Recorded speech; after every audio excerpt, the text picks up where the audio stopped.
नमस्कार. मी राहुल गोस्वामी. उद्योग व्यवस्थापन या व्हॉट्सअप ऑडिओ प्रशिक्षणात आपल्या सर्वांचं हार्दिक स्वागत करतो. आजपर्यंत आपण साधारण 10 सत्र बघितली आहेत 10 वेगवेगळ्या विषयांवर, ज्यामध्ये परिचय सत्र होते, त्यानंतर लीड जनरेशन, फॉलोअपचे महत्त्व, जे आता आपण लीड मॅनेजमेंट आणि लीड जर्निंगबद्दल चर्चा केली, खरेदी व विक्रीचे आकर्षण तयार करणे, पुरवठादारांचे प्रमाणीकरण, व्यक्तिमत्व विकास, ज्यामध्ये आपण सामाजिक बांधिलकी आणि स्नेहसंमेलन याही 2 मुद्द्यांचाही विचार केला. त्यानंतर ग्राहक पेठेतील स्टॉल, दुकानाचे व्यवस्थापन, डिजिटल दुकान, सप्लाय चेन किंवा लॉजिस्टिक्स मॅनेजमेंट, त्यानंतर गोडाऊन, कोल्ड स्टोरेज आणि वेअरहाऊस मॅनेजमेंट, अशा आपण 10 वेगवेगळ्या विषयांवर जे आहे माहिती जी आहे किंवा चर्चा आपण केलेली आहे. आजचा आपला विषय आहे, आजचे जे चर्चासत्र आहे ते आहे नैसर्गिक शेतीच्या निमित्ताने. म्हणजे नैसर्गिक शेतीच्या कशा पद्धतीने आपण करू शकतो किंवा त्याच्यामध्ये काय काय विचार आपण करायला हवं, तर त्याबद्दल आपण चर्चा करणार आहोत. यात मी आपल्याला शेती शिकवणार नाही आहे, तर जे शेती शिकवणारे तज्ज्ञ आहेत तर त्यांच्याबद्दलची मी काही माहिती जी आहे ही या सत्रातून मी आपल्यापर्यंत पोहोचवण्याचा प्रयत्न करणार आहे. आणि त्यातल्या त्यात जो आपला महत्त्वाचा मुद्दा आहे, जे आपलं प्रशिक्षणाचं महत्त्वाचं जो कोर कॉन्सेप्ट आहे, मेन मुख्य गाभा आहे, तर तो आहे की उद्योगाच्या निमित्ताने आपल्याला सेल्स आणि मार्केटिंगच्या दृष्टिकोनातून तर काय फायदेशीर आपण उद्योगाला जे आहे ते करू शकतो, तर त्यानिमित्ताने आपण या चर्चासत्रातून विषय मांडणार आहे. मी माझं पहिलं जे एक व्हॉट्सअप ऑडिओ प्रशिक्षण होतं त्या उद्योगाची पूर्वतयारी म्हणून, त्यामध्ये मी एक मुद्दा, एक चर्चासत्र विशेष जे घेतलं होतं की ते म्हणजे शेती हा उद्योग आहे, नोकरी नाही. कारण काळाची जी गरज आहे तर त्या अनुषंगाने आता शेतकरी जे आहे, शेती जी आहे, आपल्याला उद्योगाच्या एक माध्यमातून आपल्याला ती केली तर अधिक फायदेशीर होऊ शकतं. आणि त्यात सगळ्यात महत्त्वाचं की जी काही मानसिकता आहे, आपण शेतकरी मित्र आपण आहोत, तर आपल्या सगळ्यांची जी काही मानसिकता आहे ती आता फक्त शेतकरी म्हणून न राहता एक उद्योजक म्हणून होणं खूप गरजेचं आहे. तरच आपली जी काही प्रगती आहे ही होऊ शकते. त्याबद्दलची एक म्हणजे आपण डिटेल चर्चा जी आहे ही त्या प्रशिक्षणात घेतली आहे. त्याचा तुम्हाला त्या प्रशिक्षणाविषयी माहिती हवी असेल किंवा ते प्रशिक्षण हवं असेल तर ₹250 त्याचं फीस आहे. व्हॉट्सअप ऑडिओच्या माध्यमातून 10 सत्रातून 10 विषय आपण घेतले आहेत आणि त्याचे संपूर्ण जे प्रशिक्षण आहे ते तुम्हाला एक वन टाईम तुम्हाला लगेच इमिडिएटली मिळू शकतात. 10च्या 10 सत्र, आणि ते तुम्ही तुमच्या उद्योगामध्ये वापरू शकतात. तर ते तुम्हाला हवं असेल तर तुम्ही 8097275136 या माझ्या व्हॉट्सअप संपर्क क्रमांकावर संपर्क साधू शकता. आजचं जे मुख्य जे आहे हे नैसर्गिक शेती किंवा एक नॅचरल फार्मिंग. आणि आता फार्मिंगचे एक साधारण 3 प्रकार पडतात. एक आहे केमिकल फार्मिंग, जे खूप मोठ्या प्रमाणावर गेल्या 50-60 वर्षामध्ये आपल्या देशात होते आहे. त्यानंतर एक आहे नॅचरल फार्मिंग आणि एक आहे ऑर्गॅनिक फार्मिंग. ऑर्गॅनिक फार्मिंग आणि नॅचरल फार्मिंग हे जवळपास सेम आहे, फक्त काही जे काही फॉर्म्युलेशन आहेत, म्हणजे जे काही खतं आणि कीड नियंत्रक वगैरे बनवण्याचे जे काही फॉर्म्युलेशन आहे तर ते वेगवेगळे आहेत. मी आज आपल्याला एक 4 ते 5 तज्ज्ञ जे मंडळी आहेत किंवा जे मार्गदर्शक आहेत, मोठे व्यक्ती आहेत, तर त्या ज्येष्ठ मार्गदर्शक आहेत, त्यांच्याबद्दल माहिती देणार आहे. तुम्हाला फक्त हे ऐकताना एक लक्षात ठेवायचं आहे की प्रत्येक जे काही तज्ज्ञ मंडळी आहेत तर त्यांचे जे काही मतं आहेत हे थोडेफार अर्थाने वेगवेगळे असू शकतात. तुम्हाला फक्त एक काम करायचं आहे की सगळ्यांबद्दल माहिती घ्यायची आहे. त्याच्यातून तुम्हाला जे कोणी योग्य वाटेल, तुमच्या मनाला जे काही योग्य वाटेल, तर तुम्ही त्यांना फॉलो करू शकतात. किंवा तुम्ही सगळ्यांचा अभ्यास करून तुम्ही स्वतःचं काही फॉर्म्युलेशन तुम्ही तयार करू शकतात. कारण खूप गरजेचं आहे, आपण शेतकरी आहोत तर शेतकऱ्याने एक उद्योजकही व्हायचं आहे, त्याच्याबरोबर वैज्ञानिक असणंही खूप गरजेचं आहे, की चिकित्सक वृत्ती असणं खूप गरजेचं आहे, संशोधक वृत्ती असणं हे खूप गरजेचं आहे. तर नवीन नवीन प्रॅक्टिकल्स करत राहणं किंवा वेगवेगळे फॉर्म्युलेशन जे आहे हे करत राहणं हे खूप गरजेचं आहे. त्यामुळे तुम्ही सर्व तज्ज्ञ मंडळींचं जे काही म्हणणं आहे ते तुम्ही त्यांच्या माध्यमातून, त्यांचे पुस्तकं आहेत किंवा त्यांचे जे काही यूट्यूब चॅनल्स आहेत किंवा त्यांचे वेगवेगळे व्हॉट्सअप ग्रुप आहेत, तर या सगळ्या माध्यमातून तुम्ही माहिती जी आहे ते तुम्ही त्यांच्याकडून घ्या. आणि जे काही तुम्हाला योग्य वाटेल तर त्या माध्यमातून तुम्ही काम जे आहे हे तुमच्या शेतामध्ये, तुमच्या उद्योगामध्ये तुम्ही करू शकता. त्यामुळे मी सगळ्यांचंच मी समर्थन करतो, कोणा एकाचं नाही. तर फक्त मला ज्या ज्या तज्ज्ञ मंडळींकडून जे काही मला शिकायला मिळालं आहे तर त्यांच्याबद्दलची जी माहिती आहे मी आपल्यापर्यंत पोहोचवत आहे. आणि खास करून ही माहिती शेतीपेक्षा, कारण मी शेती शिकवत नाही, शेती शिकवण्यासाठी हे सगळे तज्ज्ञ मंडळी आहेतच आपल्याला मार्गदर्शन करण्यासाठी. फक्त आपण उद्योगाच्या एक पॉईंटमधून किंवा सेल्स आणि मार्केटिंगच्या माध्यमातून आपण ही चर्चा करणार आहोत.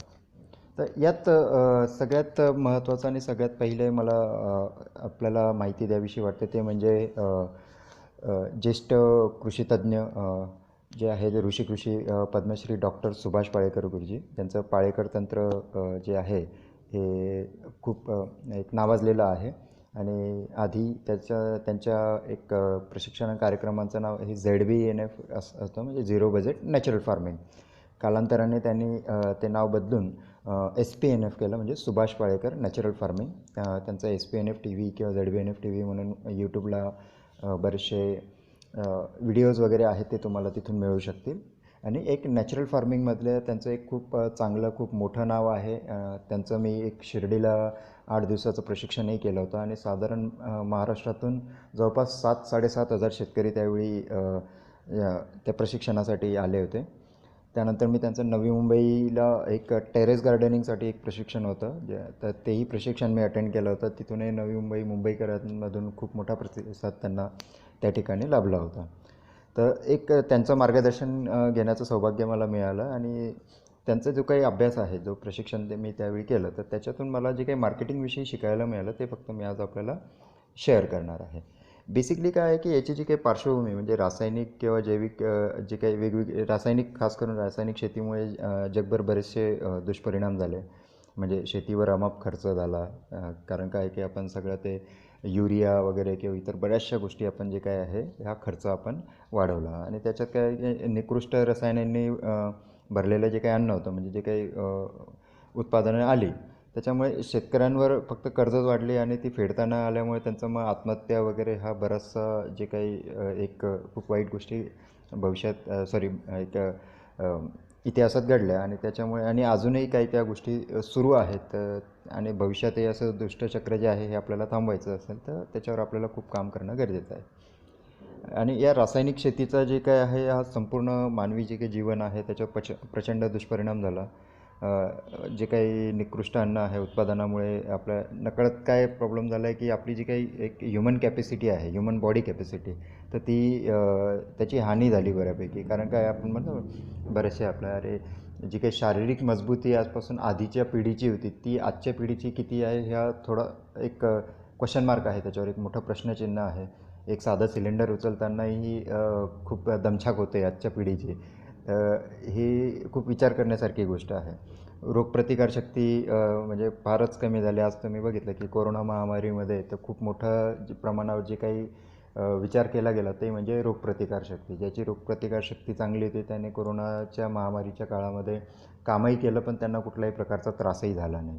तर ह्या ज्या गोष्टी घडल्या आहेत ते काय आहे की रासायनिक शेतीचे जे काही दुष्परिणाम आहे आणि त्याच्यामुळे अनेक आजारांनी त्याची जागा घेतली, रोगप्रतिकारशक्ती कमी झाली. आणि त्यामुळे काय झालं की हे जे दुष्टचक्र आहे हे थांबलं नाही तर आज अशी शक्यता आहे की आपल्या कुटुंबातली आपली माणसं आजारपणाने दूर गेली आहेत, जाऊ शकतात. आणि त्यामुळे काय की खूप जास्त विज्ञानवादी आपण दृष्टिकोन ठेवला आधी, म्हणजे जे काही रासायनिक शेती आणि मग त्याच्यातून आपण बरेचसे आपण टेक्नॉलॉजीज आपण शेतामध्ये वापरल्या आणि त्याचं खूप मोठं नुकसान, मग तो विज्ञानवादी पण अतिविज्ञानवादी जो दृष्टिकोन आहे तो आपल्याला नडला. आणि त्यात सगळ्यात महत्त्वाचं म्हणजे मॉडर्ननेसच्या नावाखाली शो ऑफसारख्या प्रवृत्तींनी ती जागा घेतली. आणि त्याचा एक खूप वाईट परिणाम जो आहे तो आपल्या सगळ्या शेतीवर आणि सगळ्या गोष्टींवर झाला. आणि त्यामुळे काय आहे की प्राचीन विज्ञानाला जे काही शाश्वत सत्य होतं ते आपण विसरलो आणि एक वेगळ्याच मार्गाने आपण तिथे पुढे जात राहिलो. आणि जे काही स्वतः एक म्हणजे एक विज्ञानाचं भंडार आहे त्या निसर्गालासुद्धा आपण ॲक्च्युली विसरण्याचा प्रयत्न केला असं म्हटलं तरी काही मी अतिशयोक्ती नाही होणार. आणि पण कोरोनासारख्या महामारी किंवा रासायनिक शेतीमुळे झालेले दुष्परिणाम, जे काही शेती खराब झाल्या आहेत, अगदी क्रिकेट पिच झाल्या त्या, तर अशा बऱ्याचशा दुष्परिणाम हे आज आपल्यासमोर येत गेले हळूहळू. आणि मग त्याच्यातनं मग आपल्याला निसर्गाने आपल्याला डोळे उघडायला लावले आहेत हे नक्की. कारण माणसाच्या चुका ज्या आहेत त्या निसर्गाने आपल्याला दाखवून दिल्या. टन आणि टन वजनाचे रासायनिक खते टाकून आपण आज जे काही शेतात उगवायला लागत नाही, तर त्या शेतापासून फक्त काही मैलांवर जंगल आहे. तर त्या जंगलात मात्र खूप चांगल्या शेकडो वृक्षवल्ली आहेत, गगनभरारी घेत आहेत आणि खूप चांगले म्हणजे एक ते उभं आहे. पण त्या ठिकाणी तर आपण रासायनिक खताचा एक दाणा टाकत नाहीत. तर त्यामुळे इथे एक निसर्गाने एक खूप आपल्याला चांगलं उदाहरण दिलं आहे आणि त्याच्यापुढे आपण जवळपास म्हणजे लालसेच्या वाटेवर आपण जे काही चाललो आणि एक जास्त उत्पादन मिळायला पाहिजे किंवा त्या पैशाच्या मागे जी काही धावपळ केली आणि त्याच्यातून मग आपलं सगळे मूळ जो शेतीचा गाभा होता तोच खराब झाला आणि त्याच्यामुळे आपला जो काही गर्व होता तर तो गर्व हा निसर्गाने अतिशय छान प्रकारे कमी केला आहे आणि किंबहुना त्या निसर्गाने आपल्याला हेही शिकवलं आहे की मातीशी इमान राखायचं त्यांनी कसं राखावं. कारण काय आहे की जे आपण रासायनिक शेती करून आपण आपल्या शेतात काही उगवत नाही आहेत, पण मात्र एक काही किलोमीटरवर जे काही एखादं छोटं जंगल आहे, फॉरेस्ट एरिया आहे, त्या ठिकाणी तर मात्र एकही दाणा न टाकता खूप चांगल्या पद्धतीने एक जंगल वगैरे ते आहे ते सगळं उभं आहे. तर आपण कुठे चुकलो आहे हे अगदी निसर्गाने छान छान पद्धतीने आपल्याला शिकवलं आहे.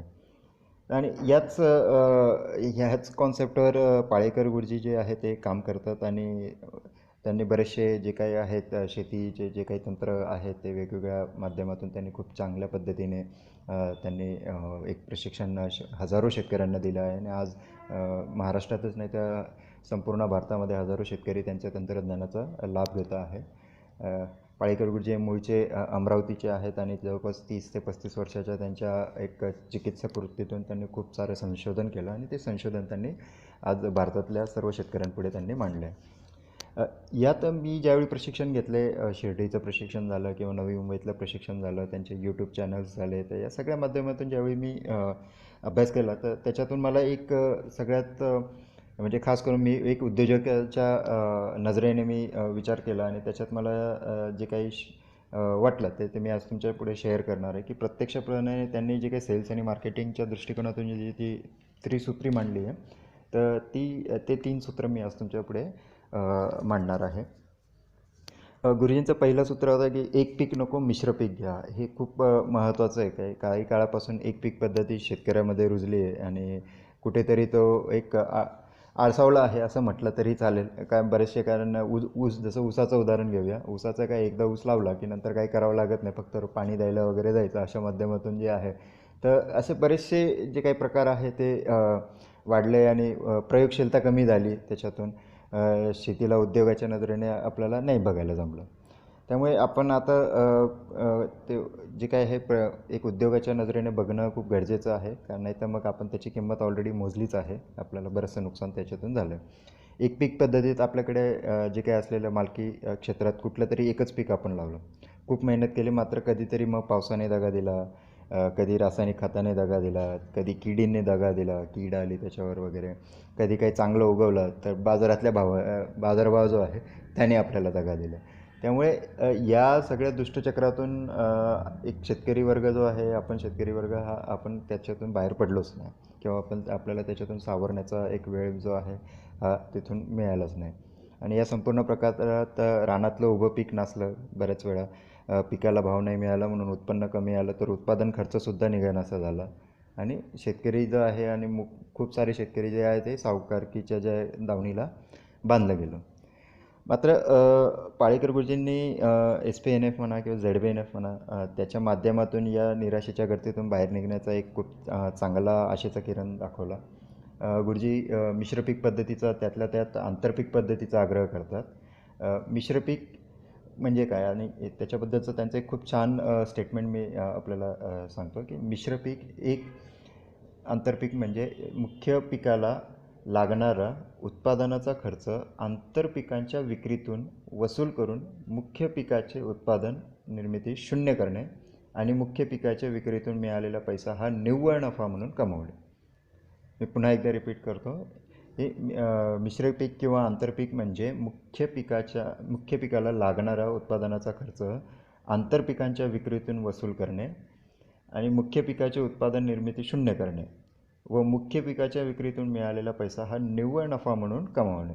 तर एक खूप सुंदर उदाहरण जे आहे हे त्यांनी त्यातून दिलं. म्हणजे बेसिकली काय होतं, बऱ्याचदा जे काय वेगवेगळे क्षेत्रातले उद्योजक आहेत ते काय करतात की मेनली जे काही त्यांचं एक प्रोडक्ट आहे तर त्या प्रोडक्टच्या माध्यमातून, तर मेन प्रोडक्टच्या माध्यमातून तर ते कमवतातच, पण त्याच्याबरोबर काही बाय प्रोडक्ट आहेत किंवा अदर सर्व्हिसेस काय देता येतात. एखादी सर्व्हिस इंडस्ट्री आहे ते एक पर्टिक्युलर सर्व्हिस देते आणि त्याच्याशी रिलेटेड अदर काही छोटे छोटे सर्व्हिसेस असतील तर त्याच्यातूनही ते इन्कम जे आहे हे कमवू शकतात.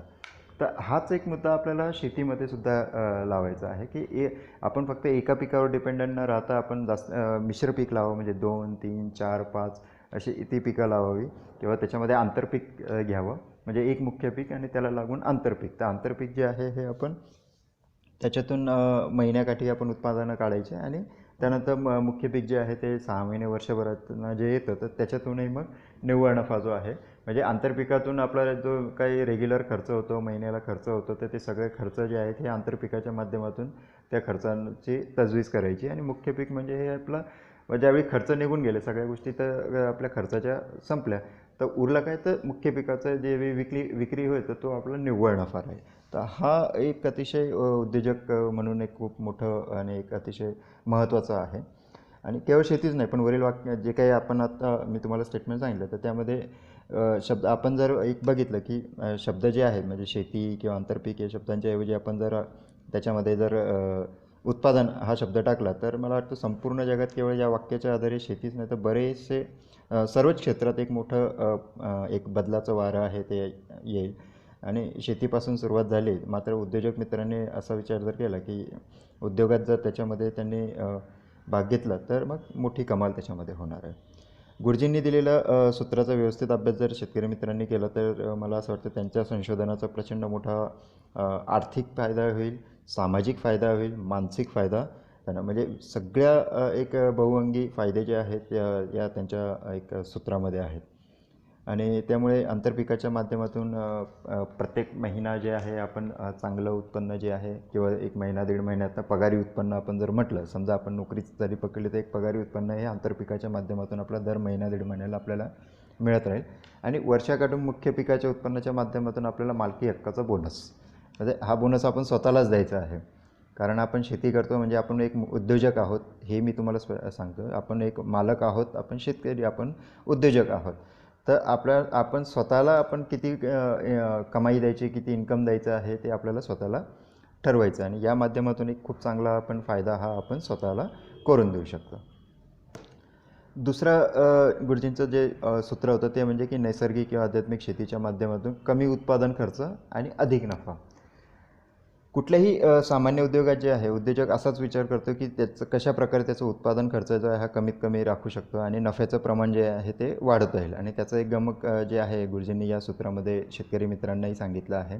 आणि त्यांनी शेतकरी ते उद्योजक शेतकरी बनवण्याचा जो प्रवास आहे हा आपला सुरू केलेला आहे.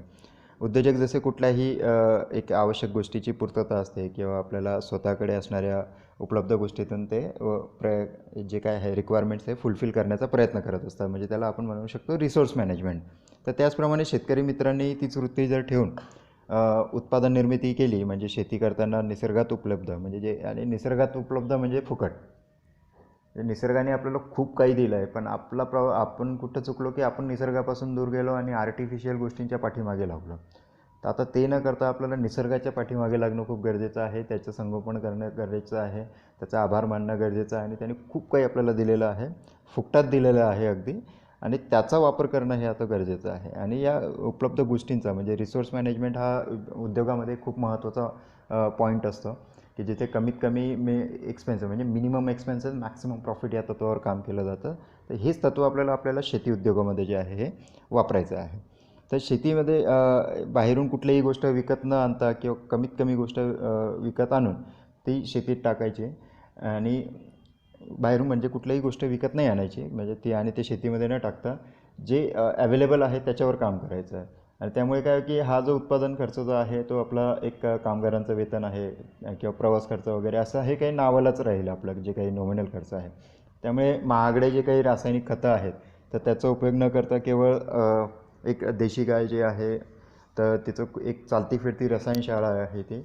आणि या देशी गाईच्या शेण गोमूत्रापासून आपण एका गाईच्या शेण गोमूत्रापासून आपण जवळपास 30 एकर शेती करू अगदी आरामात करू शकतो. हे गुरुजींनी एक प्रयोगातून दाखवून दिलेलंच आहे. आणि हजारो शेतकरी मित्रांनी याचा वापर करून त्यांनी इव्हन अगदी पाणी आणि विजेची 90% पण बचत करण्याची उदाहरणं त्यांनी समोर ठेवली. म्हणजे त्यांनी जे काही वेगवेगळे एक प्लान्स बनवले आहे, वेगवेगळे कशा पद्धतीने शेतीमध्ये म्हणजे एक उत्पादनं करायची असतात, कुठलं बियाणं वापरावं, त्याची पेरणी कशी करावी, किंवा त्याचा जो काय लेआउट आहे तो त्यांनी खूप छान पद्धतीने वेगवेगळ्या पद्धतीने त्यांनी समजवला होता. आणि त्याचा खूप चांगला फायदा हा हजारो शेतकऱ्यांना आतापर्यंत झालेला आहे. आणि त्याच्यातनं काय की त्यांचं उत्पादन खर्च तर वाचलाच आहे, पण उत्पादनाची जी काही क्षमता आहे ती पण वाढली. म्हणजे जमिनीचा पोत सुधारला, ही खूप महत्त्वाचं आहे. रासायनिक खतांमुळे जमिनीचाही पोत खराब झाला आहे, म्हणजे अगदी शेती आहे त्या क्रिकेट पिच झालं आहे. आणि आपलाही शारीरिक क्षमता, जी आपली रोगप्रतिकार जी क्षमता आहे ती आपलीसुद्धा कमी झाली, कारण त्याच्या माणसाची म्हणजे कमी झाली. त्यामुळे काय आहे की एक नैसर्गिक उत्पादनांकडे बघणं हे खूप महत्त्वाचं आहे. आणि या सगळ्या या दुसऱ्या जे काही त्यांनी गुरुजींनी दुसरं सूत्र सांगितलं आहे की कमीत कमी उत्पादन खर्च आणि जास्तीत जास्त नफा. तर त्या माध्यमातून आपण जर उद्योजक नजरेने बघितलं तर हे सूत्र म्हणजे एक उद्योगाचं एक कणाचं आहे. त्यामुळे उत्पादन खर्च कमी करण्याचे प्रयत्न करणे म्हणजे निव्वळ नफ्यात वाढ करणे हे आहे. त्यामुळे या गोष्टींकडे लक्ष द्या. आणि ते कशा पद्धतीने केलं मी आता सगळंच मी तर सांगू नाही शकणार, कारण त्याचे बरेचसे जसे कशा पद्धतीने कीड नियंत्रक तयार करायचे, कशा पद्धतीने खतं तयार करायचे, या म्हणजे बाहेरून कुठलाही युरिया वगैरे सारखे किंवा कीड नियंत्रक जे आहेत ते बहुराष्ट्रीय कंपन्यांच्या बऱ्याचशा मिळतं. मी कुठल्या कंपनीचं नाव घेणार नाही, पण त्याच्यातून जो काही शेतकऱ्यावर खूप मोठा एक बर्डन पडला आहे, म्हणजे त्याचा भार वाढला आहे आणि खर्च जो अमाप खर्च वाढला आहे, खर्चच नाही वाढला तर तो अमाप वाढला आहे. आणि त्याच्यामुळे फक्त म्हणजे शेतकरी सोडला तर शेतकऱ्याच्या जीवावर बाकी बरेचसे उद्योग जे आहे गब्बर झाले आहेत. मात्र बिचारा शेतकरी जो आहे हा तसाच राहिला आहे, आपला जो काही फायदा आहे तो तसाच राहील. त्यामुळे हे खूखूप महत्त्वाचं आहे की आज आता शेतकऱ्यांनी उद्योजक होणं गरजेचं आहे आणि डोळसपणाने त्यांनी विचार करणं गरजेचं आहे की उत्पादन खर्च न वाढवता त्याचा आपला जो काही निव्वळ नफा आहे त्याच्यामध्ये वाढ करणं. तर निव्वळ नफ्यामध्ये वाढ तेव्हाच होईल ज्यावेळी आपण ज्या गोष्टी गरजेच्या नाहीत तर त्या गोष्टी आपण आपल्या शेतामध्ये टाकू नये. आणि त्याच्यामध्ये कीड नियंत्रक आणि सगळ्यात मोठा जो खर्च होतो तो कीड नियंत्रक, रासायनिक खतं वगैरे या सगळ्या गोष्टींवर बराचसा होत असतो. तर त्या गोष्टींचा आपण विचार करायचा आहे. तिसरं सूत्र गुरुजींनी जे दिलं आहे ते म्हणजे विषमुक्त शेती आणि उत्तम गुणवत्ता उत्तम दाम. सूत्र 2 म्हणजे जसं त्यांनी सांगितलं की केवळ निसर्गात उपलब्ध असणाऱ्या गोष्टीचं एक वापरायच्या आहेत आणि त्यामुळे ते जर वापरलं, त्या गोष्टी जर वापरल्या तर आपलं जे उत्पादन आहे एक रसायनमुक्त असणार आहे, म्हणजे काय विषमुक्त असणार आहे. त्यामुळे या तिसऱ्या सूत्रात गुरुजींनी उद्योजकताचा एक मोठा धडा दिला आहे. कारण उत्पादन कुठलंही असो त्याची गुणवत्ता ही सरतेशेवटी महत्त्वाची असते आणि त्याला शेती तरी कशी चुकणार हे खूप महत्त्वाचं आहे. त्यामुळे रसायनांनी भरून केलेल्या शेतीमध्ये काहीच अर्थ नाही उरला होता. म्हणजे अर्थ म्हणजे दोन्ही गोष्टींनी, म्हणजे एक क्वालिटी जी आहे, आपण जे गुणवत्ता म्हणतो ती गुणवत्ताही ढासळली, तर गुणवत्तेच्या दृष्टिकोनातूनही अर्थ उरला नाही. आणि पैसा जो आहे पैशाच्या याच्याने पण अर्थ उरला नाही, कारण बाजारपेठात तेवढा बाजारभाव मिळत नव्हता, बरेचसे नुकसान झाले, खर्च अमाप वाढला. माल जरी विकला गेला तरी खर्चांची पूर्तता केल्यानंतर उरलेला निव्वळ नफा हातात बघितलं तर तो अगदी म्हणजे नाहीच्या बरोबरच. त्यामुळे हे बरेचसे आपण चुका ज्या केल्या तर त्याच्यामुळे काय झालं की एक आधी जे आहे हे भांडवलशाही खऱ्या अर्थाने तर सुरू झाली आणि त्याच्यामुळे खूप मोठं नुकसान जे आहे हे आपल्या शेतकऱ्यांचं झालं होतं. मात्र गुरुजींनी किंवा इतर बरेचसे जे काही शेतीतज्ञ आहेत त्याचे पण आपण पुढे चर्चा करणार. तर या सर्व शेतीतज्ञांनी मिळून शेतकऱ्यांसाठी जे काही आहे एक नैसर्गिक शेतीच्या माध्यमातून किंवा ऑर्गॅनिक शेतीच्या माध्यमातून त्यांनी एक खूप चांगला बेनिफिट जो आहे हा म्हणजे रासायनिक तंत्रावर एक डिपेंडन्सी न राहता, त्याच्यावर अवलंबून न राहता आपण नैसर्गिक किंवा ऑर्गॅनिक पद्धतीने आपण शेती केली तर त्याचा एक खूप चांगला बेनिफिट जो आहे हा आपल्याला होऊ शकतो. तर असे बरेचसे हे 3 सूत्र आपल्याला समजून घेणं खूप महत्त्वाचं आहे, कारण हे तिन्ही सूत्र म्हणजे एक शेतकऱ्याला उद्योजक करण्यासाठी अतिशय महत्त्वाचं. ज्याच्यामध्ये पहिलं सूत्र मी पुन्हा रिपीट करतो. पहिलं सूत्र होतं हे एक पीक नको मिश्र पीक घ्या. हे पहिलं सूत्र होतं. दुसरं सूत्र होतं नैसर्गिक शेती, कमी उत्पादन खर्च आणि अधिक नफा. तर आपल्याला उत्पादन खर्च जो आहे आपल्याला कमी करायचा आहे आणि जेव्हा आपण उत्पादनाचा खर्च कमी करू तर आपला साहजिक आपला निव्वळ नफा त्याच्यामध्ये वाढ होईल. आणि तिसरं सूत्र आहे विषमुक्त शेती, उत्तम गुणवत्ता, उत्तम दाम.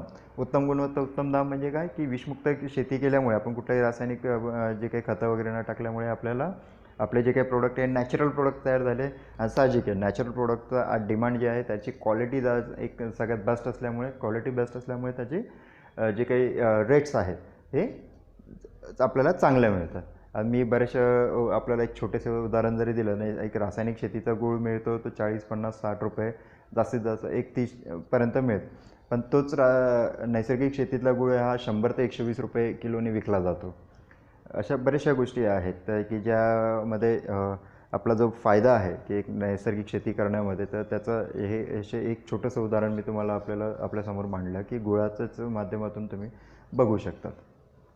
आणि अशी अनेक उत्पादनं आहे की त्याचे जे काही प्राईस आहे, अगदी केळी वगैरे आहे तर त्याचं जे काही दाम आहे नॉर्मल मार्केटमधले जे अवेलेबल रासायनिक शेतीची केळी आहे त्याचं रेट जो आहे 20 रुपये 30 रुपये मॅक्सिमम डझनपर्यंत मिळतो. पण तोच रेट जो आहे हा जे आपल्याला नैसर्गिक शेतीची जी केळी आहे तर त्याचा टेस्ट, त्याचा ॲपिअरन्स एक खूपच वेगळ्या लेवलला आहे आणि त्याचा रेट पण ना शेतकऱ्यांना अतिशय छान पद्धतीने जवळपास म्हणजे 80 ते 100 रुपये डझनच्या आसपासही त्यांना रेट मिळालेले आहे. आणि मी रेट याच्यासाठी सांगतो की मी ज्यावेळी वेगवेगळे 2 प्रशिक्षण गुरुजींचे केले होते त्या वेगवेगळ्या शेतकऱ्यांना तिथे भेटण्याचा योग आला, त्यांच्याशी चर्चा करण्याचा योग आला आणि मी समोर बघितलं आहे की हातोहात उत्पादनं जी आहे ही विकली पण जात होती. त्याची टेस्ट बघितली, प्रत्येक बरेचसे प्रोडक्ट वापरले आणि त्याच्यामुळे त्याचं जे काही दाम आहे म्हणजे त्याची जी काही गुणवत्ता आहे त्याची ती गुणवत्ता खूप वेगळ्या लेवलला आहे. आणि त्यामुळे ज्यावेळी आपल्याला क्वालिटी प्रोडक्ट मिळतं तर साहजिक आहे आपण पैसे द्यायलाही मागतो. आपण डेफिनेटली आपण म्हणतो की 2 पैसे जास्त घेतो, मला क्वालिटी प्रोडक्ट पाहिजे. तर एक हेल्थ कॉन्शियस जे आहे ते हेल्थ कॉन्शियस होणं आपल्याला खूप गरजेचं आहे. कारण कॅन्सर वगैरे आहे, डायबिटीस आहे, असे खूप सारे आजार आहे की ज्याच्यामुळे आज समाजामध्ये खूप मोठ्या प्रमाणावर एक त्रास आहे. अगदी तुम्ही जर एक उदाहरण म्हणून सांगतो की जसं राजस्थानमधून पंजाबला एक कॅन्सर ट्रेन म्हणून जाते की त्याच्यामध्ये फक्त कॅन्सरचेच रोगी असतात. अगदी कोल्हापुरातलंही एक उदाहरण मी तुम्हाला सांगतो की त्याच्यामध्ये जवळपास ज्यावेळी एक सर्वे केला गेला होता तर त्या सर्वेमध्ये जवळपास 16,000 शेतकरी हे फक्त एका तालुक्यात निघाले होते. तर असे आणि ही खूप मोठी शोकांतिका आहे. आणि यातही मी तुम्हाला सांगतो अजूनही जे काही एक खूप मोठा आपण म्हणू शकतो की एक म्हणजे अजूनही जर गव्हर्नमेंटच्या माध्यमातून किंवा इतर कुठल्याही एखाद्या वैयक्तिक संस्थेने जर सर्वे केला ना तर ही जी फिगर निघेल ना ही खूप मोठी आहे, खूप प्रचंड आहे. म्हणजे आपले पायाखालची जमीन निघून जाईल. हे अतिशय म्हणजे खूप एक सत्य आहे आणि हे अतिशय वाईट सत्य आहे जे आपल्याला स्वीकार करावं लागेल. आणि याचा खूप मोठा दोष जो आहे हा आपला रासायनिक शेतीच्या माध्यमातून त्याच्यामुळे आहे. त्यामुळे आपल्याला रासायनिक शेतीची कास सोडायची आहे आणि नैसर्गिक शेतीकडे येणं खूप गरजेचं आहे. आज अनेक डायटिशियन्स आहेत ज्यांना आपण आहारतज्ज्ञ म्हणतो. ते खूप वेगवेगळ्या प्रकारचे जे काही डाएट प्लॅन वगैरे हे देत असतात. पण मुख्य मुद्दा माहिती आहे की यामध्ये ते त्यांचे प्रयत्न भरपूर करतात. पण खूप महत्त्वाचं असं आहे की जी काही प्रोडक्ट म्हणजे जी काही आपली मुख्य अन्न आहे आपलं जे, तर त्याच्यातच दम नाही राहिला तर ते बिचारे डायटिशियन तरी काय करते, ते डॉक्टर तरी काय करणार आहे. आज बरेचसे डॉक्टर्स आहेत, आज सगळे डॉक्टर कम्युनिटी जेवढी आहे की ते त्यांच्या पद्धतीने त्यांच्या पेशंटला क्युअर करण्याचा प्रयत्न करतात. पण आज आपलं जे काय मुख्य औषध म्हणून जर आपण म्हणू तर आपलं अन्न हेच आपलं मुख्य औषध आहे. आपल्याला जर चांगल्या क्वालिटीचं चांगल्या दर्जाचं अन्न आपल्याला मिळालं तर साहजिक आहे आपली जी काही शरीर प्रकृती आहे ही अतिशय चांगली राहील आणि चांगलं जीवनसत्व आपल्याला जे आहे ते आपल्याला मिळत राहतील आणि आपला एक चांगला ग्रोथ जो आहे हा होऊ शकेल. पण आज आपलं खाणं जे आहे याच्यातच जर एक विष आहे म्हणजे रासायनिक सगळ्या गोष्टी आहेत तर आपली ग्रोथ तरी कशी होणार. त्यामुळे शेती बदलणं हे खूप महत्त्वाचं आहे आणि काळाची गरज आहे. एक अलार्मिंग स्टेजवर आपण आहोत आणि त्याचं खूप मोठं इम्पॉर्टन्स जे आहे ते आपल्याला आहे. त्यामुळे आपल्याला नॅचरल फार्मिंगकडे बघणं, ऑर्गॅनिक फार्मिंगकडे बघणं हे खूप गरजेचं आहे आणि संपूर्ण शेती जी आहे ही नैसर्गिक शेतीमध्ये कन्वर्ट होणं खूप गरजेचं आहे. आणि रासायनिक शेती ही पूर्णपणे बंद होणं हे खूप आवश्यक आहे. नाहीतर जर ती बदलली नाही तर डॉक्टरसुद्धा काही करू शकणार नाही, ना तर डायटिशियन काही करू शकणार आहे. त्यांनी कितीही प्रयत्न केला तरी मुख्य गाभ्यात जोपर्यंत आपला मजबूत होत नाही तोपर्यंत आजार जे आहे हे असेच फैलत राहणार. गल्लोगल्ली हॉस्पिटल, क्लिनिक कितीही ओपन झाले तरी त्याचा काहीही उपयोग नाही आणि रोगी हे जे आहे हे वाढतच राहणार आहे. त्यामुळे हे सगळं कमी करायचं असेल तर सगळ्यात आधी आपल्याला आपला जेवणाचा, आपला अन्नाचा दर्जा जो आहे हा बदलणं ही काळाची गरज आहे. हे म्हणजे एक अगदी एक पांढऱ्या दगडावर एक काळी रेघ म्हणू आपण शकतो तसंही आपल्याला हे काम करणंच आहे. तर आपण आपल्या माध्यमातून जे जे काही शक्य आहे ते आपण करून जे काही आहे रासायनिक शेती बदलून आपण नैसर्गिक शेतीची कास धरायला लावणं हे महत्त्वाचं आहे. तर या पद्धतीने मी तुम्हाला एक उद्योगाची जी त्रिसूत्री आहे पाळेकर गुरुजींच्या ह्याच्यातली त्यांच्या प्रशिक्षणातली ती मी तुमच्याशी शेअर केली आहे. तुम्हाला त्यांचं प्रशिक्षण हवं असेल, त्यांचे बरेचसे म्हणजे प्रशिक्षणाचे वर्ग सुरू असतात. आजकाल थोडंसं कोरोना काळामुळे एक डिजिटल किंवा झूम वगैरे सारख्या माध्यमातूनही गुरुजी प्रशिक्षण वगैरे देत असतात. तर त्यासाठी मी तुम्हाला एक त्यांचा ऑफिसचा एक संपर्क क्रमांक माझ्याकडे आहे, तो मी शेअर करतो.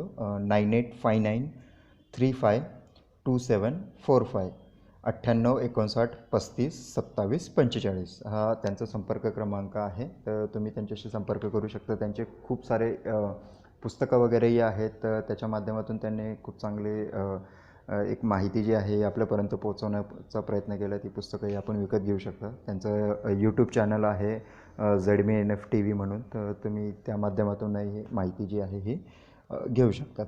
एक यूट्यूबमध्ये जरी तुम्ही एक पाळेकर सुभाष पाळेकर असं टाईप केलं तर बरेचसं तुम्हाला त्याची माहिती जी आहे ही तुमच्यापर्यंत पोहोचत राहील. यानंतर नैसर्गिक शेतीमध्ये सगळ्यात खूप सुंदर ज्यांनी काम केलं आहे त्या म्हणजे पद्मश्री राहीबाई पोपरे. तुम्ही एक बीजमाता म्हणून त्यांना ओळखलं जातं आणि त्यांना याच वर्षी पद्मश्रीचा जो अवॉर्ड आहे हा त्यांना मिळाला आणि त्यांनी खूप प्रचंड मोठं काम जे आहे हा बियाणाच्या संवर्धनामध्ये केलेलं आहे. कारण खूप महत्त्वाचं आहे, जसं मी तुम्हाला आधी सांगितलं की शेती जी आहे ही रासायनिक शेतीचं तर आहेच आहे, पण त्याच्यामध्ये बियाणांचाही एक खूप मोठा दोष जो आहे, म्हणजे ज्याच्यापासून ॲक्च्युअल जे रोप आहे हे तयार होतं. तर हे बरेचसे हायब्रिड बियाणं आजकाल या बऱ्याचशा एक भांडवलशाहीमधल्या कंपन्यांनी त्यांनी सुरू केलं आणि त्याच्यामध्ये काय होतं की एकदा बियाणं लावलं की ते परत वापरता येत नाही, परत पुन्हा नवीन बियाणं घ्यावं लागतं. पण त्याचं जे काही जर्मिनेशन आहे आणि त्याची जी काही क्वालिटी आहे ही अतिशय कमी दर्जाची आणि त्याचं खूप मोठा एक म्हणजे दुष्परिणाम जो आहे हा आपल्या आरोग्यावर झाला. कारण बियाणंच चांगलं नाही तर त्याच्यातून उगवणारं रोपही त्याच क्वालिटीचं असणार आहे. पण राहीबाई पोपरेंनी त्यांचं संपूर्ण आयुष्य जे आहे हे एक नैसर्गिक बियाणं जे आहे ते त्याच्या संवर्धनाचं वर त्यांनी खूप मोठं काम केलेलं आहे आणि अतिशय त्यांनी एक सीड बँक म्हणून तयार केली आहे, ज्याच्यामध्ये नैसर्गिक बियाणं जे आहे हे त्या ठिकाणी एक जैविक बियाणं जे आहे त्या ठिकाणी त्यांच्याकडे उपलब्ध असतं. तर तुम्ही त्यांचं जे कार्याचं आहे एक गौरव म्हणून भारत सरकारने त्यांना पद्मश्रीचाही अवॉर्ड दिला आहे याच वर्षी आणि त्यांच्याशी माझं एकदा फोनवरही बोलणं मी केलं होतं. तर खूप सुंदर मार्गदर्शन त्या करतात. तुम्हाला त्यांच्याशी बोलायचं असेल किंवा जे काही तुम्हाला जे नैसर्गिक बियाणं जे आहे तर ते तुम्हाला हवं असेल तर त्यासाठी तुम्ही संपर्क करू शकता त्यांना. त्यांचा 2-3 नंबर आहेत माझ्याकडे, ते मी सगळे शेअर करतो. 9552294061. दुसरा आहे 7588026360 आणि तिसरा क्रमांक आहे 7218722710. तर तुम्ही त्यांच्याशी संपर्क करू शकता. कोंभाळणे म्हणून एक छोटंसं गाव आहे अहमदनगर जिल्ह्यामध्ये. तर तिथे त्या राहतात आणि अतिशय बिझी व्यक्तिमत्व आहे. हजारो शेतकरी त्यांना भेटत असतात आणि खूप मोठ्या प्रमाणावर त्यांनी जे आहे एक नैसर्गिक बियाणांचं जे आहे त्याच्यावर खूप मोठं काम त्यांनी केलेलं आहे. तर त्यांच्याकडून तुम्ही बियाणं मागवू शकता. टेरेस गार्डनिंग वगैरे तुम्हाला करायचं असेल तर त्याच्यासाठी त्या मदत होईल किंवा ते तुम्हाला संपर्क क्रमांकही जिथे बियाणं उपलब्ध आहेत तर त्यांचे संपर्क क्रमांक हे तुम्हाला मिळू शकतील. तर अतिशय छान व्यक्तिमत्व. तुम्ही गुगलवर जाऊन एक सीड मदर असं टाकलं तर त्यांच्याबद्दल माहिती देणारे व्हिडिओज जे आहे ते तुम्हाला मिळतील. किंवा राहीबाई पोपरे म्हणून टाकलं तर त्यांच्याबद्दल माहिती देणारे अनेक मीडियामधले बाईट्स आहेत, तर त्याच्यातून तुम्हाला त्यांच्याबद्दल खूप सारी माहिती जी आहे हे उपलब्ध होऊ शकेल. तर त्यांचं कार्य खरंच गौरव खूप मोठा आहे आणि आपणही त्यांच्या पावलावर पाऊल टाकून एक बियाणांचं जे काही जतन आहे, नैसर्गिक बियाणांचं जे काही जतन करणं हे आपलं काळाची गरज आहे आणि ते कसं करावं त्याच्याबद्दलचं मार्गदर्शन तुम्ही जे आहे हे त्यांच्याकडून घेऊ शकता. तिसरे सगळ्यात महत्त्वाचं आहे, ज्यांच्याशी एक माझं खूप चांगले भेट झाली ते जे आहे ते आर्यकृषक मोहन शंकर देशपांडे. तर हे मूळचे जे आहे खेडे आजरा इथले आहेत आणि कोल्हापूर जिल्ह्यामध्ये. तर त्यांचं खूप मोठं कार्य जे आहे हे नैसर्गिक शेती किंवा अहिंसक ऋषिकृषी म्हणून त्यांचं देशपांडे ऋषिकृषी म्हणून त्यांचं तंत्र जे आहे हे उपलब्ध आहे आणि ते त्यांनी विकसित केलं आणि त्याचा खूप चांगला जो फायदा आहे हे हाही हजारो शेतकऱ्यांपर्यंत पोहोचला आहे. त्यांचंही पुस्तकं वगैरे उपलब्ध आहेत, तर त्यांच्या माध्यमातून त्यांनी नैसर्गिक शेती कशी करावी, अहिंसक शेती कशी करावी, तर त्याबद्दलची जी माहिती आहे त्याबद्दलचे ते प्रशिक्षण आहे ते तिथून देत असतात. ते पुस्तक वगैरे तुम्हाला अवेलेबल होऊ शकतं. आणि मी कोल्हापूरला एका प्रशिक्षणासाठी मी गेलो होतो, तर त्यावेळी एक मोहनशंकर देशपांडे जे आहेत तर त्यांचे सुपुत्र जे आहेत ॲडव्होकेट शैलेश देशपांडे, तर त्यांनी आम्हाला मार्गदर्शन केलं होतं आणि खूप सुंदर सत्र त्यांचं एक 2 ते 3 तासाचं एक सत्र त्यांनी घेतलं होतं आणि खूप सुंदर मार्गदर्शन त्यांनी त्या माध्यमातून केलं होतं. त्यांचं पुस्तकही माझ्याकडे आहे, डिटेल्स बरेचसे, तर तेही तुम्ही मागवू शकता. एक शैलेश सरांचा नंबर आहे तो मी तुम्हाला शेअर करतो. 02323241130 आणि एक दुसरा नंबर आहे 02323212530. तर या क्रमांकावर तुम्ही त्यांच्याशी संपर्क साधू शकता, त्यांच्याशी बोलू शकतात. जे काही पुस्तक वगैरे आहे त्यांचं ते तुम्हाला हवं असेल तर ते तुम्ही त्यांच्याकडून मागवू शकतात. आणि खूप सुंदर मार्गदर्शन जे आहे हे नैसर्गिक शेतीवर, अहिंसक शेतीवर त्यांनी केलेलं आहे. त्यानंतर सिद्धगिरी इथलाच जे एक सिद्धगिरी कण्हेरी मठ आहे कोल्हापूरमध्ये आणि काडसिद्धेश्वर महाराज जे आहेत ते आता सध्या बघतात त्याचं संपूर्ण काम. या सिद्धगिरी मठाचं खूप मोठं काम जे आहे हे नैसर्गिक शेतीमध्ये आहे किंवा एक जैविक शेतीमध्ये आहे त्यांचं काम. तर त्यांनी एक छान कॉन्सेप्ट जो आहे एक डेव्हलप केलेला आहे आणि मार्केटिंगच्या दृष्टिकोनातून, एक उद्योजकाच्या दृष्टिकोनातून मला तो कॉन्सेप्ट खूप आवडला की एका एकरात 100 पिकं कसे घ्यायचे. तर आपण जे म्हणतो ना रिसोर्स मॅनेजमेंट जे आहे त्याच्यामध्ये, आणि सगळ्यात महत्त्वाचं आपण ज्यावेळी जे काही मॉल्स आहेत किंवा सुपर मार्केट आहे तर त्यांच्यामध्ये एक कॉन्सेप्ट असतो फ्लोअर मॅनेजमेंट आणि पर स्क्वेअर इंच एरियामध्ये किती उत्पन्न येईल तर त्याच्यावर त्यांचा खूप मोठा फोकस असतो. त्यामुळे ते अशीच उत्पादनं त्या ठिकाणी ठेवतात की जिथून त्यांना कमीत कमी जागेमध्ये जास्तीत जास्त उत्पादन जे आहे किंवा जास्तीत जास्त प्रॉफिट जो आहे तो त्यांना मिळू शकेल आणि त्याची मुव्हेबिलिटी ते बघितली जाते. तर हा एक खूप सुंदर त्या कॉन्सेप्टवर आधारित सिद्धगिरी कण्हेरी मठाने जे काही एका एकरात 100 पिकं हा जो कॉन्सेप्ट बनवला हा अतिशय मला आवडला. कारण मिनिमम जागेमध्ये मॅक्सिमम प्रोडक्टिव्हिटी करून मॅक्सिमम प्रॉफिट जो आहे हा गेन होऊ शकतो आपल्याला. तर आपल्याला बरेच लोक अरे माझ्याकडे 1 एकर शेती आहे मी काय करू शकतो, तर 1 एकर शेतीमध्ये खूप काय करता येतं. हा खूप मोठा सुंदर कॉन्सेप्ट त्यांनी त्या ठिकाणी मांडला आहे. म्हणजे अगदी व्हेजिटेबल्स म्हणजे जे काही फळझाडं आहेत ते लावू शकतात किंवा पालेभाजी लावू शकतात, गोशाळा एक उभी करू शकतात आणि वेगवेगळी जी काही उत्पादनं आहे तर ते त्यांनी त्याच्यातनं घेण्याचा प्रयत्न केलेला आहे आणि खूप सुंदर असं मॉडेल जे आहे ते त्यांनी तयार केलं आहे आणि त्या मॉडेलचा अतिशय आरामात कोणीही शेतकरी जे आहे ते मॉडेल जे आहे ते त्यांच्या शेतामध्ये इम्प्लिमेंट करू शकतो. त्यामुळे त्यांचा तुम्ही बेनिफिट काय, त्यांचं एक छोटंसं पुस्तक मिळतं 1 एकरात 100 पिके त्याबद्दल. तर त्यांचा मी संपर्क क्रमांक आपल्याला देतो 0231268750 आणि दुसरा नंबर आहे 0231268750. तर या संपर्क क्रमांकांवर तुम्ही संपर्क करू शकतात आणि तिथून तुम्ही जे पुस्तक आहे हे ते मागवू शकता. या कण्हेरी मठाला तुम्ही नक्की भेट द्या कारण खूप सुंदर आहे. त्यांनी एक भारतीय संस्कृती आणि आपला जो काही इतिहास होता तर त्याची माहिती आणि त्याचं जतन करण्यावर त्यांनी एक खूप सुंदर असं एक प्रदर्शन त्यांनी त्या ठिकाणी म्हणजे एक त्यांनी मॉडेल त्या ठिकाणी बनवलेलं आहे आणि कुटुंबासह तुम्ही त्या ठिकाणी नक्की भेट द्या. खूप आपल्या लहान मुलांवर एक चांगले संस्कार करायचे असतील आणि त्यांना खूप काही आपल्या भारतीयाची जी काही एक खूप मोठी एक प्रगत जी काही संस्कृती होती तर त्याच्याबद्दलची माहिती आहे. 12 बलुतेदार जी पद्धत होती आपली ती किती महत्त्वाची होती तर त्याचं जे महत्त्व आहे तर ते त्यांनी पूर्ण शिल्पकलेतून त्यांनी त्या ठिकाणी पाठवलं आहे. मूर्तिकलेतून वेगवेगळ्या मूर्ती स्टॅच्यूजच्या माध्यमातून त्यांनी खूप सुंदर असे देखावे आणि त्या ठिकाणी तयार केलेले आहे आणि ते संपूर्ण फिरायला जवळपास 3 ते 4 तास लागतात आणि अतिशय सुंदर असं ते संपूर्ण त्याने डेव्हलपमेंट जे आहे त्या ठिकाणी केलेलं आहे. तर विरंगुळा म्हणून माहिती घेण्यासाठी म्हणून ज्ञान घेण्यासाठी म्हणून तुम्ही त्या ठिकाणी नक्कीच जाऊ शकता. बरोबर तुम्हाला एक चांगलं म्हणजे एक फॅमिली टाईम पण मिळेल आणि सोबत ज्ञान पण मिळेल. तर अतिशय सुंदर अशी जागा आहे. त्यांच्या तिथे त्या ठिकाणी गोशाळा आहेत बऱ्याचशा. त्या तिथे संशोधन होत राहतं. पंचगव्य उत्पादनं त्या ठिकाणी बनवत असतात. रिसर्च जे आहे खूप मोठ्या प्रमाणावर जे आहे हे त्या ठिकाणी होत असतं. तर नक्की तुम्ही सिद्धगिरी कन्हेरी मठाला तुम्ही भेट द्या. त्याच्यातून तुम्हाला खूप सारा फायदा जो आहे हा होऊ शकतो. पुढचं जे संस्था आहे ती आहे गोविज्ञान संशोधन संस्था देवलापार नागपूर आणि हे अतिशय म्हणजे पंचगव्य जे काय आहे उत्पादनं त्याच्यावर त्यांनी खूप सुंदर काम केलेलं आहे आणि जवळपास 5 ते 6 पेटंट जे आहेत ते त्यांच्या नावावर आहेत आणि त्यांनी गेल्या 20-25 वर्षामध्ये खूप सुंदर काम जे आहे हे आणि पंचगव्याचा प्रचार प्रसार करणं तर त्याच्यात माध्यमातून त्यांनी खूप चांगलं काम केलं आहे.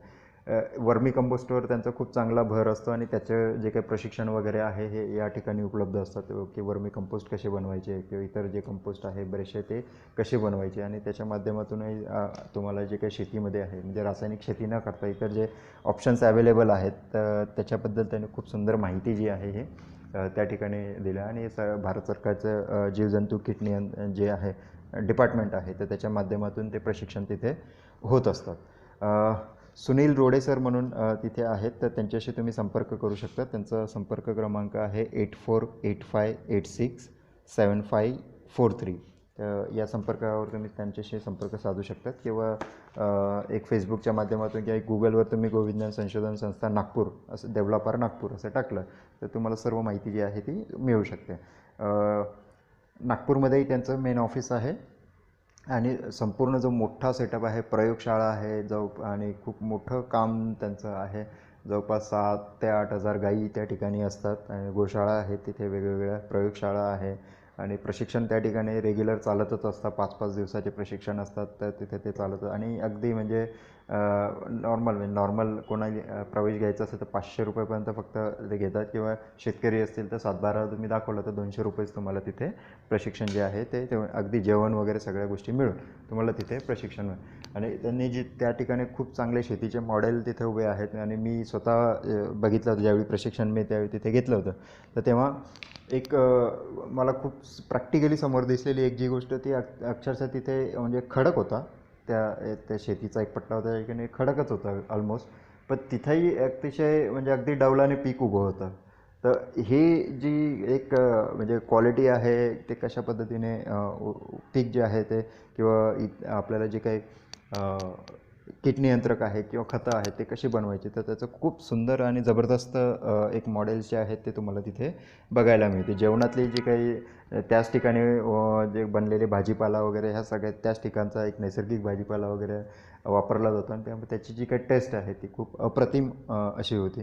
त्यामुळे या सगळ्या गोष्टींचं जे काही ज्ञान आहे तुम्ही त्या ठिकाणाहून घेऊ शकतात. त्यानंतर कृष्णप्रिया गोशाळा म्हणून किनवट इथे आहे. किनवट हे नांदेड जिल्ह्यातलं एक तालुका प्लेस आहे तिथे आणि तिथून तुम्हाला एक पंचगव्य उत्पादनं आहे त्याचं मोफत प्रशिक्षण त्या ठिकाणी दिलं जातं. खतं वगैरे जे आहेत त्या ठिकाणी मोफत प्रशिक्षण त्याचं मिळत असतं आणि खूप चांगला म्हणजे तिथल्या जे काही गोशाळा आहे त्याचं जे काही स्ट्रक्चर आहे ते त्यांनी खूप अतिशय जवळपास 60-70 गोशाळांचा अभ्यास केल्यानंतर त्यांनी एक आदर्श गोशाळेचं जे काही स्ट्रक्चर आहे ते त्या ठिकाणी त्यांनी तयार केलेलं आहे. तर त्याच्याबद्दलही तुम्हाला खूप सारी माहिती जी आहे हे मिळू शकते आणि अतिशय सुंदर असं ते ठिकाण आहे. त्यांच्या मार्गदर्शनाखाली मी प्रशिक्षणही घेतलं होतं त्यामुळे बरेचसे आपला जो फायदा आहे हा तुम्हाला मिळू शकतो. राजेंद्र देवणीकर सर म्हणून आहेत त्यांच्याशी तुम्ही संपर्क करू शकता तिथे 9422 170589 हा त्यांचा संपर्क क्रमांक आहे. विष्णू भोसले सर आहेत, देशपांडे सर आहेत त्या ठिकाणी, तर त्यांचंही मार्गदर्शन जे आहे हे तुम्हाला मिळू शकतात. तर त्या आणि या प्रशिक्षणाचं अतिशय म्हणजे मी स्वतः याची डोळा बघितला आहे. आम्ही स्वतः ज्यावेळी बसव कल्याण म्हणजे कर्नाटकामधला एक जिल्हा आहे, तर त्या ठिकाणी मी प्रशिक्षण घ्यायसाठी गेलो होतो. आणि मदरवाडी म्हणून एक छोटंसं गाव आहे, तर ते गाव जे आहे हे संघाच्या माध्यमातून त्यांनी म्हणजे ॲडॉप्ट केलेलं आहे. आणि त्या ठिकाणी त्याचं बरेचसे जे काही प्रयोग आहेत ते होतात. तर अतिशय म्हणजे संपूर्ण भारतातून वेगवेगळ्या ठिकाणाहून लोक त्या ठिकाणी येतात आणि खूप सुंदर काम जे आहे हे होत असतं. त्यामुळे मलाही सौभाग्य मिळालं की त्यांचं मार्गदर्शन मी घेऊ शकलो. तर आपणही त्यांचं ज्ञानाचा, त्यांचं जे काही वेगवेगळे जे काही गोष्टी आहेत त्या त्यांचा तुम्ही फायदा करून घ्या आणि तुमचा स्वतःचाही तुम्ही चांगला एक फायदा करून घेऊ शकता. आणि असं शेवटचं याच्यामधलं शेवटचं पण नाही, पण हे सगळे मी एक फक्त क्रमाने सांगतो म्हणून एक नंबर 1 आला, पण असं हे नाही. पण सगळ्यात खूप सुंदर नाव जे आहे ते म्हणजे ताराचंद बेलजी गुरुजी. खूप सुंदर त्यांचं कार्य आहे. मध्य प्रदेशमधल्या भोपाळमध्ये त्यांचं जैविक किसान या नावाने त्यांचं कार्य चालतं. आणि अतिशय हसतमुख व्यक्ती आणि त्या अतिशय ज्ञानी व्यक्ती आहे. वेगवेगळे म्हणजे फक्त जैविक किसानच्या माध्यमातून वेगवेगळी खतं, कीड नियंत्रक वगैरे आहे, त्यांचं प्रचार प्रसार जे आहे ते करण्याचा प्रयत्न करतात. त्याच्या माध्यमातून वेगवेगळे त्यांनी जे काय आहे म्हणजे होम थेरपी आहे, तर ते कशी करावी, कलर थेरपी वगैरे असे बरेचसे त्यांचे प्रशिक्षण आहे वेगवेगळ्या विषयांवर. तर ते प्रशिक्षण जे आहे ते देत असतात. त्यांचा संपर्क क्रमांक आहे 9399160625. तर त्यांच्याशी तुम्ही संपर्क साधू शकतात. राकेश चौरसिया म्हणून आहेत, तेही भोपाळचे आहेत, तर तुम्ही त्यांच्याशी संपर्क साधू शकतात. अहमदाबादमध्येही एक आहेत, मी त्यांचा संपर्क क्रमांक तुम्हाला पाठवेल. तर त्यांचंही खूप चांगलं काम जे आहे हे नैसर्गिक शेती किंवा गोशाळा वगैरे या सगळ्या विषयांवर खूप मोठं काम आहे त्यांचं. तर त्यांच्याशी तुम्ही संपर्क जो आहे हे साधू शकता. ही सर्व तज्ज्ञ मंडळी आहेत. त्या तज्ज्ञ मंडळींमध्ये एक वेगवेगळे त्यांचे थोडेफार अँगल असू शकतात. आणि त्यामुळे मी तुम्हाला सुरुवातीलाही सांगितलं, जसं हे सत्र सुरू होताना, की तुम्ही प्रत्येक तज्ज्ञ मंडळींचा सगळ्यांचा अभ्यास करा, सगळ्यांचं मार्गदर्शन घ्या. आणि पण कुठल्या तरी एका तज्ज्ञाला फॉलो करा, किंवा तुम्ही तुमचं स्वतःचं काहीतरी एखादे म्हणजे आपण म्हणतो ना, आपण बरेचसे रेसिपी आपण बघत असतो, तर आणि आपण वेगवेगळे उत्पादनं किंवा किचनमध्ये जसं वेगवेगळे आपण गोष्टी तयार करत असतो, पण एक स्वतःची काहीतरी आपण रेसिपी तयार करण्याचा प्रयत्न करतो. तुम्ही तसंही करू शकता, कारण संशोधक होणं हे खूप गरजेचं आहे. वैज्ञानिक एक दृष्टिकोन असणं हे खूप गरजेचं आहे. तर तसंही तुम्ही करू शकता, किंवा तुम्हाला ते तसं काही करायचं नसेल तर कुठल्या तरी फक्त एका याला फॉलो करा. म्हणजे असं नका करू की याचं थोडं घेतलं तर आणि मिक्स झालं, तर मग काय होतं, मग बऱ्याचदा एक तर आपला वैज्ञानिक दृष्टिकोन नसेल, तर मग त्याच्यातनं मग कुठं काय गोष्ट घडली किंवा कुठं काय चूक झाली तर हे आपल्याला कळत नाही. त्यामुळे कुठल्या तरी एकाच तज्ज्ञाला फॉलो करून ते जे काही सांगत आहेत तर त्या पद्धतीने शेती करण्याचं किंवा आपल्या उद्योगामध्ये त्याचा वापर करणं हे कधीही गरजेचं असतं. तर तुम्ही यापैकी कोणाचंही तुम्ही एक मार्गदर्शन किंवा त्यांना समोर ठेवून त्यांना एक गुरुच्या एक स्टेजवर ठेवून तुम्ही त्यांचं मार्गदर्शनामध्ये काम जे आहे हे करू शकतात. तर आजच्या सत्रात एवढंच. जे काही मी तुम्हाला एक सर्व तज्ज्ञ मंडळींचं संपर्क क्रमांक वगैरे सगळे दिलेच आहेत. कुठेही तुम्हाला काही इतर माहिती लागली तर नक्कीच तुम्ही मला सांगू शकता, विचारू शकता. माझा संपर्क क्रमांक आहे 8097275136. या संपर्क क्रमांकावर तुम्ही तुमचे प्रश्न असतील, काही अडचणी असतील तर नक्कीच कळवा. आतापर्यंतचे झालेले सर्व सत्र डाउनलोड करून ठेवा. सर्व सत्र अजून काही सत्र ऐकले नसते तर ते सत्र रेग्युलर रोजच्या रोज ऐका. त्याच्या नोट्स काढा. त्याच्यातून तुम्हाला जे काही तुमच्या उद्योगामध्ये कुठे काही इम्प्लिमेंट करता येत शक्य असेल तर त्या ठिकाणी ते इम्प्लिमेंट करण्याचा प्रयत्न करा. त्यामुळे कारण नुसतं ज्ञान घेऊन उपयोग नाही आहे, ज्ञानाचं इम्प्लिमेंटेशन करणं हे खूप महत्त्वाचं आहे. त्यामुळे मी कितीही काही सांगितलं, पण जोपर्यंत तुम्ही ते ज्ञान स्वतः ॲक्च्युअल वापरत नाही तोपर्यंत त्या ज्ञानाचा काहीही फायदा नाही आहे. त्यामुळे त्याचं इम्प्लिमेंटेशन हे तुम्ही करत राहा. आजच्या सत्रात एवढंच. धन्यवाद. आपला दिवस शुभ हो.